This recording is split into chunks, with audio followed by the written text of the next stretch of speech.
A woman who suffered horrific abuse when she was held captive by the so-called Islamic State simply because she belonged to a different ethnic community has been speaking about her ordeal at the University of Leicester today. Nadia Murad's family were killed by the militants. She says she can't understand why people from this country join extremist groups. Rajiv Popat reports. Nadia Murad is lucky to be alive. Her 6 brothers, her mother and other members of her family were killed by the so-called Islamic State. Those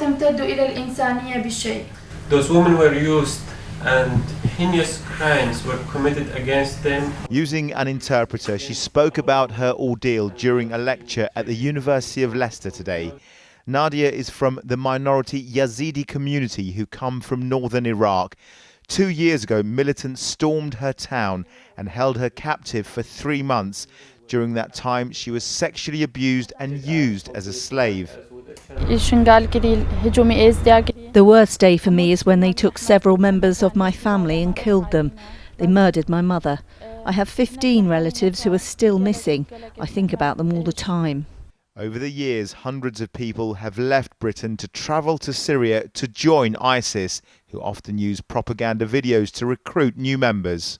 For those who have already joined ISIS, we will come after you and bring you to justice. It doesn't matter where you are.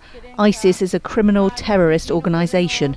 Why would anyone want to be part of a group that kills and enslaves people?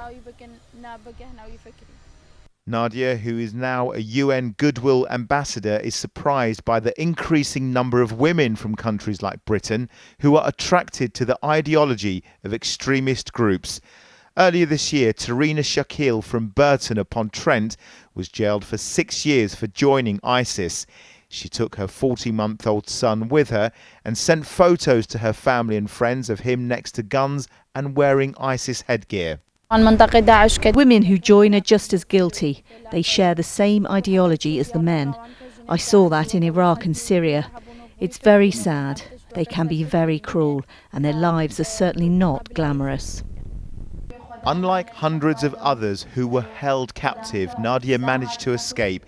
She's now a UN ambassador, and although she lives thousands of miles away, she's dedicated her life to helping other women and children who are continuing to suffer. Rajiv Popat, ITV News, Leicester.